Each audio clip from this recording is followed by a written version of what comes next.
मातृभूमि की शुरुआत 3 राजनीतिक कैंपों में चल रही हलचल से करेंगे। संसद के मॉनसून सत्र से पहले एनडीए, कांग्रेस और तीसरे मोर्चे के कैंप में खूब हलचल हो रही है। एनडीए में हलचल ये है कि कल नीतीश कुमार दिल्ली आ रहे हैं। चर्चा प्रधानमंत्री मोदी से मिलेंगे और कैबिनेट विस्तार की बात कर सकते हैं। दूसरी खबर कांग्रेस कैंप से है। पंजाब और राजस्थान में चल रही सियासी परेशानी के बीच सोनिया गांधी ने 24 जून को पार्टी की एक बड़ी बैठक बुलाई है। तीसरी खबर तीसरे मोर्चे की सुगबुगाहट की है। कांग्रेस से अलग विपक्षी दलों का एक तीसरा मोर्चा तैयार करने की कोशिश की जा रही है। कल शरद पवार के घर 15 से 20 दलों की बैठक होने वाली है। तो ये 3 बड़ी खबरें, 3 राजनीति से जुड़ी हुई बड़ी खबरें। एनडीए की हलचल, कांग्रेस में हलचल और तीसरे मोर्चे की भी हलचल। पार्टी में मतभेद के बीच पंजाब के मुख्यमंत्री कैप्टन अमरिंदर सिंह आज दिल्ली पहुंचे हैं। इस बीच कांग्रेस के राज्यसभा सांसद प्रताप सिंह बाजवा ने अपने भतीजे को इंस्पेक्टर की नौकरी छोड़ने के लिए कहा है। बड़ी खबर इस समय की। पिछले हफ्ते प्रताप सिंह बाजवा के विधायक भाई के बेटे को कैप्टन सरकार ने इंस्पेक्टर की नौकरी दी थी। माना यह जा रहा था कि कैप्टन ने बाजवा को अपने कैंप में करने के लिए यह दांव चला है। बाजवा कैप्टन के विरोधी कैंप में है और लगातार कैप्टन के खिलाफ पंजाब से दिल्ली तक दबाव बना रहे हैं। आला कमान से नजदीकी भी प्रताप सिंह बाजवा की किसी से छुपी हुई नहीं है। पंजाब में अगले साल की शुरुआत में चुनाव होने हैं। कल पंजाब के कुछ विधायक राहुल गांधी से अलग अलग मिलने भी वाले हैं। ऐसे में प्रताप सिंह बाजवा ने अब अपने भतीजे से कहा है कि वो इंस्पेक्टर पद से इस्तीफा दे दें। नौकरी वाला जो दाव अमरिंदर सिंह ने चला था वो शायद उल्टा पड़ गया है, क्योंकि विपक्षी दलों के साथ साथ खुद उनकी ही पार्टी के तमाम विधायक और सांसद उन पर उंगली उठाने लगे। जगविंदर पटियाल ज्यादा जानकारी लिए हुए इस खबर पर हमसे जुड़ रहे हैं। जगविंदर पटियाल, अभी तक तो अमरिंदर सिंह ये कह रहे थे कि बाप दादाओं ने बड़े काम किए हैं, स्वतंत्रता संग्राम में हिस्सा लिया है और इसीलिए ये नौकरी दी गई है। अब जब बाजी पलटती हुई दिखाई दे रही है, प्रताप सिंह बाजवा खुद कह रहे हैं अपने भतीजे से कि इस्तीफा दे दो। अमरिंदर सिंह के लिए भी राहत।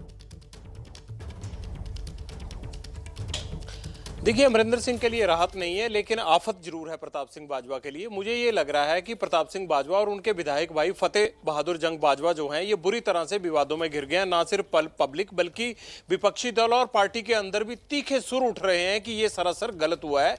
जब लोगों को घर घर नौकरी देने के वादे को सरकार पूरा नहीं कर पाई, तो कांग्रेसी विधायकों को इस तरह से उनके बेटों को किस तरह से तरस खाकर नौकरी दी जा सकती है। लोग भी सवाल उठा रहे हैं। कारगिल शहीद भी आगे आ गए हैं। जिन लोगों की सेना में रहते हुए जान गई है, जिनसे वादा किया था, वो भी आगे आ गए हैं। किसान भी आगे आ गए हैं। और कैप्टन ने जो ये चाल चली थी उसमें बाजवा का नुकसान हुआ है। खास तौर से बाजवा परिवार का नुकसान हुआ है। पब्लिक परसेप्शन में भी नुकसान हुआ और विद इन पार्टी भी। 3 जो हैं बड़े विधायक जो कि अमरिंदर कैंप के माने जाते हैं, उनमें एक पार्टी प्रधान भी शामिल हैं, सुनील जाखड़। उन्होंने भी कहा कि सरकार को रीलुक करना चाहिए।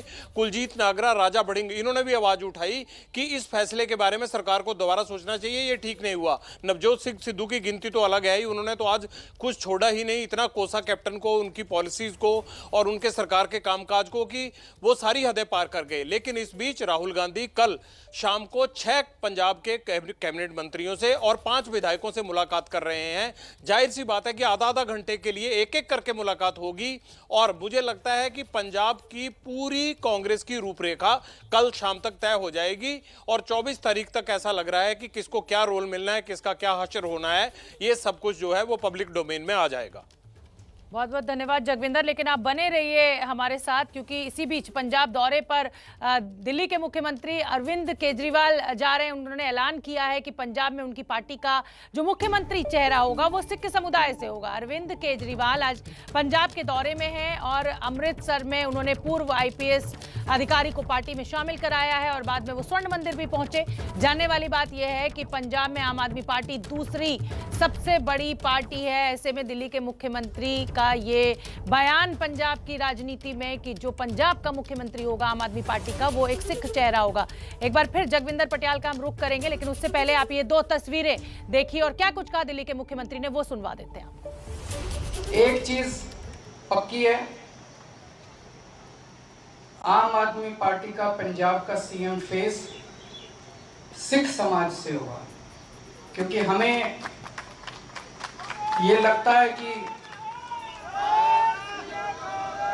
पूरी दुनिया के अंदर पंजाब ही एक ऐसा स्टेट है जिसका CM सिख समाज से है। हमारा ये मानना है कि ये सिख समाज का हक है और ये हक उनके पास ही रहेगा।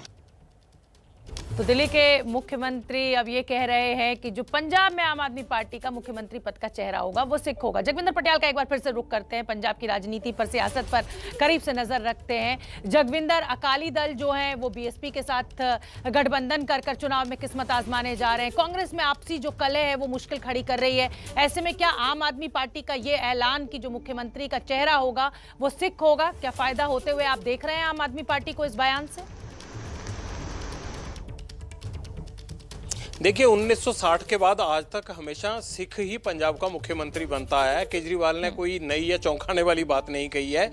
और दूसरी महत्वपूर्ण बात यह है कि नॉन सिख जो है वो पंजाब की राजनीति में उसका सीएम बनना इतना आसान नहीं होता है। हाँ, हिंदू वर्ग को देखते हुए उन्हें एक इंपॉर्टेंट रोल जरूर मिलता है, लेकिन सिख चेहरा जो है बरसों से जो है वही सीएम बनता आया है, पहली बात। दूसरी बात, आज उन्होंने कुंवर विजय प्रताप जो पूर्व में आईजी थे पंजाब पुलिस के, उनको शामिल करवाया पार्टी में अमृतसर में। तो अकाली दल को एक और हथियार दे दिया उन्होंने। कुंवर विजय प्रताप का मैं बता देता हूं कि उन्होंने जो कोटकपूरा और बहबल कलां, बेअदबी के बाद ये 2 घटनाएं हुई थी पुलिस फायरिंग की 2015 में, उनकी जांच की थी। और एसआईटी को उन्होंने ये कहा था कि एसआईटी ऐसी जांच कर रही है कि इसको विदेश में भी इस तरह की जांच नहीं होती है, ये कुंवर विजय प्रताप ने कहा था। और हाई कोर्ट में जाकर ये जांच खारिज हुई और चार्जशीट क्वैश हो गई। उसके बाद ये ज्वाइन करवाना इनका, यानी अकाली दल को ये हथियार देने लायक हो गया कि आम आदमी पार्टी के इशारे पर कुंवर विजय प्रताप सिंह ने उनके खिलाफ जांच की थी और इसे पूरी तरह से भुनाने की कोशिश करेगी अकाली दल, चाहे आज करे चाहे कल करे। बिल्कुल जगविंदर, आप अच्छी बात कह रहे हैं और बड़ी बात यही है कि सिख चेहरा ही हमेशा मुख्यमंत्री होता है। तो अरविंद केजरीवाल ने कोई नई बात नहीं की है और एक बड़ा दांव जरूर अरविंद केजरीवाल खेलना चाहते हैं। और बहुत बहुत धन्यवाद आपका। बात अब बिहार की करेंगे। बिहार की राजनीति में गर्माहट नीतीश के दौरे को लेकर है। कल नीतीश कुमार दिल्ली आने वाले हैं और चर्चा यह है कि उनकी प्रधानमंत्री मोदी से मुलाकात हो सकती है। इस बीच एबीपी न्यूज से बात करते हुए पार्टी के राष्ट्रीय अध्यक्ष आरसीपी सिंह ने केंद्रीय मंत्रिमंडल में शामिल होने की बात कही है, जबकि लोकसभा में पार्टी संसदीय दल के नेता ललन सिंह ने ये कहकर खबर को हल्का करने की कोशिश की कि नीतीश कुमार का दिल्ली दौरा राजनीतिक नहीं बल्कि निजी दौरा है।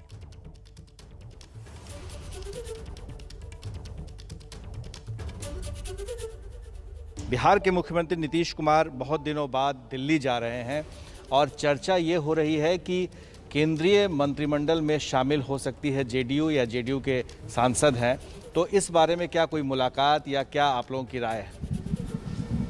देखिए, हमारे नेता बिहार के मुख्यमंत्री हैं और मुख्यमंत्री के नाते और व्यक्तिगत रूप से भी दिल्ली का प्रोग्राम लगता रहता है।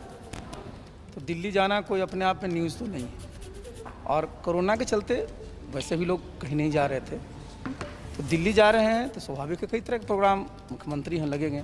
और आपने जिस बात की चर्चा की तो उस पर तो मैं पहले भी बोल चुका हूँ कि भाई जब भी केंद्रीय मंत्रिमंडल का विस्तार होगा तो जनता दल, चूँकि एनडीए का पार्ट है, तो निश्चित रूप से जनता दल की उसमें भागीदारी होगी। ये मैं पहले भी बोल चुका हूँ और इसमें कहीं कोई कन्फ्यूजन नहीं। मुख्यमंत्री जी दिल्ली जा रहे हैं अपने आँख के और इलाज के लिए, अपना आँख दिखाने के लिए। और जहाँ तक मंत्रिमंडल विस्तार का सवाल है, ये आदरणीय प्रधानमंत्री का विशेषाधिकार होता है।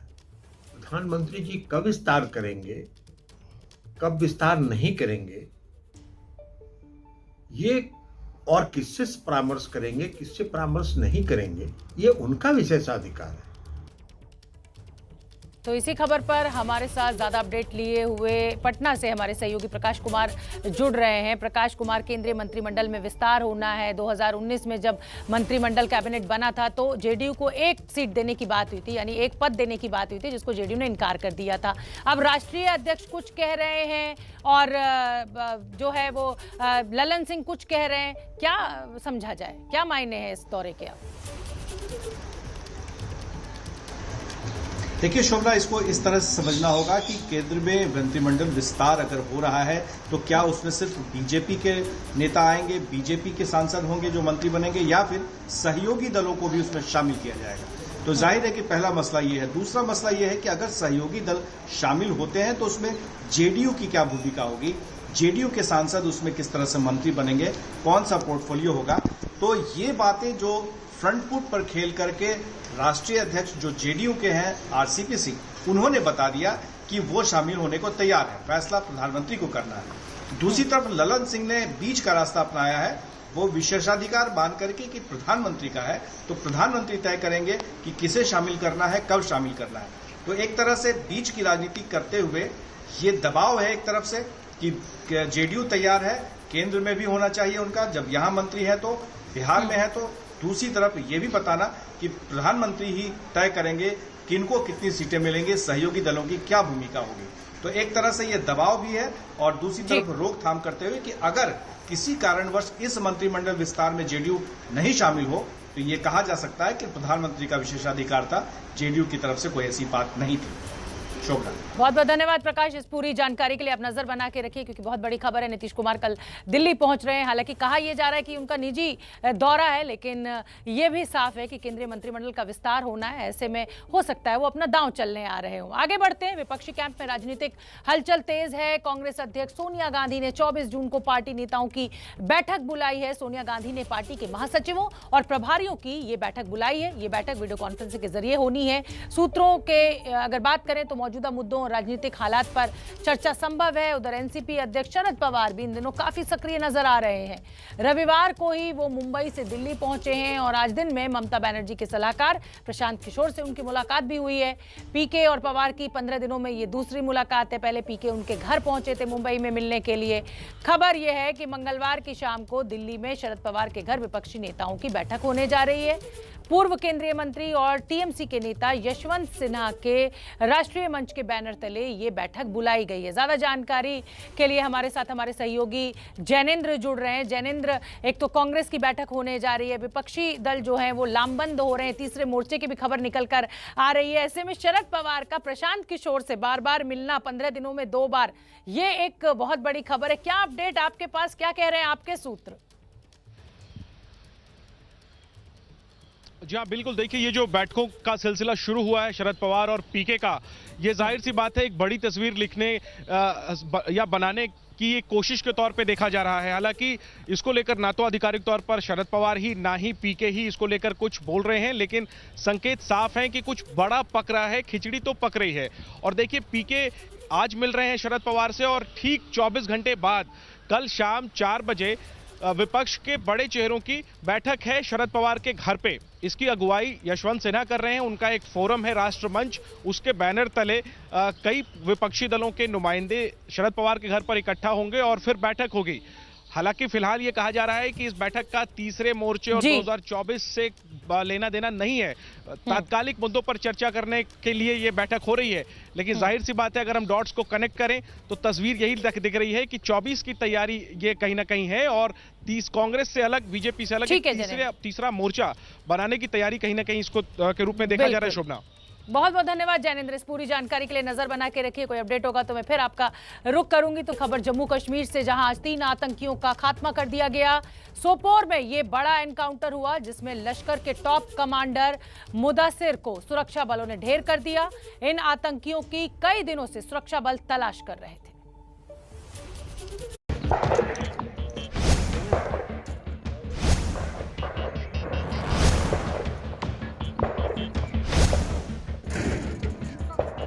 सुरक्षा बलों की एक गाड़ी दिख रही है और ताबड़तोड़ फायरिंग की आवाज आ रही है।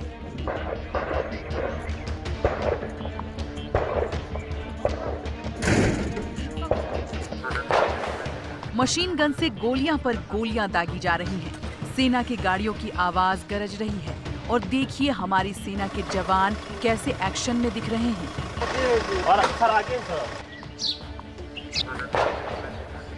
जम्मू कश्मीर में ये हलचल तब हुई जब सोपोर में आतंकियों के साथ शुरू हुआ बड़ा एनकाउंटर और इस एनकाउंटर में देश के 3 बड़े दुश्मन आतंकियों को ढेर कर दिया गया।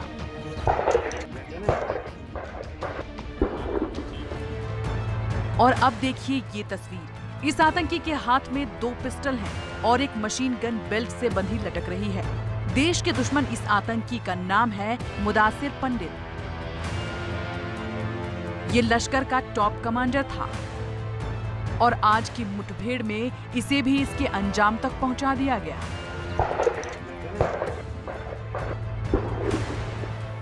मेन मार्केट चौक पर पीछे से 3 मिलिटेंट बाइक्स आया और अंधाधुंध पीछे से फायर किया, जिसमें 3 सिविलियन जख्मी हो गए, 4 पुलिस वाले।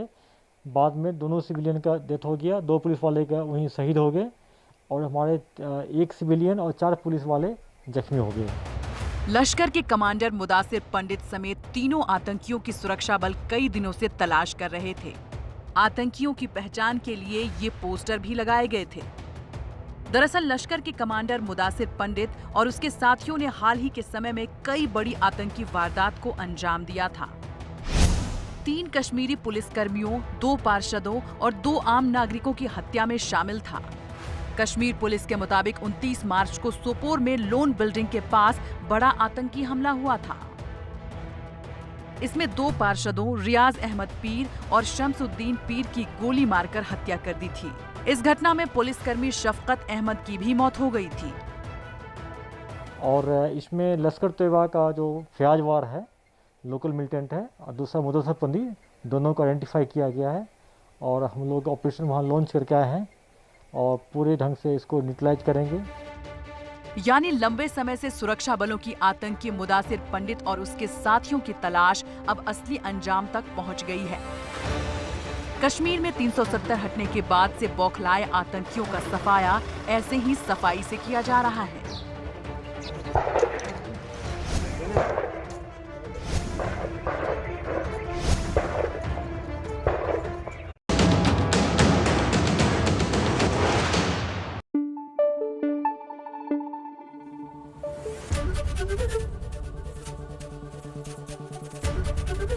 एबीपी न्यूज आपको रखे आगे।